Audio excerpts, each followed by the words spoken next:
ഇത് വെറും വാക്കല്ല. പ്രധാനമന്ത്രി നരേന്ദ്രമോദിയുടെ ഭരണം അവസാനിപ്പിച്ചിട്ടേ അടങ്ങുകയുള്ളൂ. കോക്രോച്ച് ജനതാ പാർട്ടിയുടെ തീരുമാനം അതാണ്. കേന്ദ്രം ഇപ്പോൾ വർഷങ്ങളായി കാണിച്ചുകൊണ്ടിരിക്കുന്ന തോന്നിയാസങ്ങൾ അക്കമിട്ട് നിരത്തി ഓരോന്നിനും എതിരെയുള്ള പോരാട്ടം അവർ ശക്തമാക്കുമ്പോൾ അത് നരേന്ദ്രമോദിയുടെ പടിയിറക്കത്തിൻ്റെ സൂചന എന്ന് തന്നെ പറയേണ്ടി വരും. കാരണം തിരുവായ്ക്കെതിരുവായില്ലാതെ നരേന്ദ്രമോദി വർഷങ്ങളായി പലതും നടപ്പിലാക്കിയ അബദ്ധങ്ങളും അതുപോലെ ജനവിരുദ്ധതയുമായിരുന്നു എന്നുള്ളത് തെളിഞ്ഞു വന്നിരിക്കുന്നു.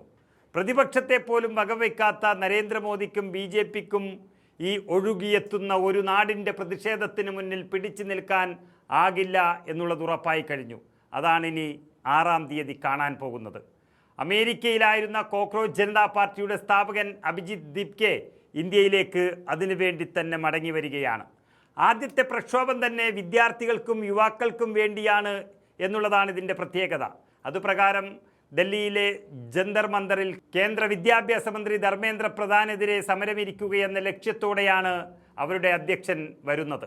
ജൂൺ 6-ന് താൻ ദില്ലി വിമാനത്താവളത്തിലെത്തുമെന്നും അവിടെ നിന്നും പോലീസ് സ്റ്റേഷനിലേക്ക് പോയി ജന്തർ മന്ദറിൽ സമരം ചെയ്യാൻ അനുമതി തേടുമെന്നാണ് അദ്ദേഹം ഇൻസ്റ്റാഗ്രാം വീഡിയോയിലൂടെ വ്യക്തമാക്കിയിരിക്കുന്നത്. ആ സമരത്തിൽ അണിചേരാൻ രാജ്യത്തെ യുവാക്കളോടും അധ്യക്ഷൻ ആവശ്യപ്പെട്ടിരിക്കുന്നു. അതായത് നീറ്റ് UG പരീക്ഷാ പേപ്പർ ചോർച്ചയടക്കം വിദ്യാർത്ഥികളും അവരുടെ രക്ഷിതാക്കളുമായി ബന്ധപ്പെട്ട എല്ലാ പ്രശ്നങ്ങളുടെയും പശ്ചാത്തലത്തിൽ കേന്ദ്ര വിദ്യാഭ്യാസ മന്ത്രി ധർമ്മേന്ദ്ര പ്രധാൻ്റെ രാജി ആവശ്യപ്പെട്ടുകൊണ്ടാണ് ഈ വലിയ ധർമ്മസമരം നടക്കുന്നത്. സമാധാനപരമായുള്ള ഒരു സമരത്തിനായി രംഗത്തിറങ്ങാനാണ് അധ്യക്ഷൻ ആഹ്വാനം ചെയ്തിരിക്കുന്നത്. ദില്ലി വിമാനത്താവളത്തിൽ നിന്ന് ദില്ലിയിലെ പാർലമെൻറ്റ് സ്ട്രീറ്റ് പോലീസ് സ്റ്റേഷനിലേക്ക് കാൽനടയായി പോകാനും സമരം ഈ രാജ്യത്തെ തന്നെ ഒന്ന് പിടിച്ചു കുലുക്കത്തക്ക രീതിയിൽ ആക്കി മാറ്റാനുമാണ് തീരുമാനം. ഒന്നിച്ച് ശബ്ദമുയർത്തിയാൽ അധികാരികൾക്കത് കേൾക്കേണ്ടി വരുമെന്ന് അദ്ദേഹം വീഡിയോയിൽ തൻ്റെ അനുയായികളോട് പറയുന്നുമുണ്ട്. അമേരിക്കയിലെ ബോസ്റ്റൺ യൂണിവേഴ്സിറ്റിയിൽ പബ്ലിക് റിലേഷൻസ് വിദ്യാർത്ഥിയാണ് അഭിജിത്ത് ദീപ്കെ.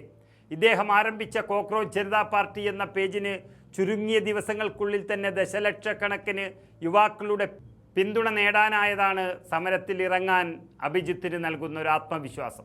സോഷ്യൽ മീഡിയ അക്കൗണ്ടുകൾ കേന്ദ്ര സർക്കാർ ബ്ലോക്ക് ചെയ്തതിനെതിരെ അഭിജിത്ത് ദില്ലി ഹൈക്കോടതിയെ സമീപിച്ചിട്ടുമുണ്ട്. ഈ അക്കൗണ്ടുകൾ പുനഃസ്ഥാപിച്ചില്ലെങ്കിലും വിഷയത്തിൽ കേന്ദ്ര സർക്കാരിനോട് വിശദീകരണം തേടിയിരിക്കുകയാണ് ദില്ലി ഹൈക്കോടതി. ഏതായാലും അടുത്ത കാലത്ത് BJP ഇത്രയധികം പേടിച്ചു പോയ വേറൊരു പ്രതിഷേധമില്ല. അതുകൊണ്ട് തന്നെ ഈ പാറ്റ വിപ്ലവത്തിൽ അടിതെറ്റിയാൽ നരേന്ദ്രമോദിയുടെ പടിയിറക്കം എന്നൊരു കാര്യം നമുക്ക് സംഭവിക്കുമോ എന്നുള്ളത് ദിവസങ്ങൾക്കുള്ളിൽ തന്നെ അറിയാം.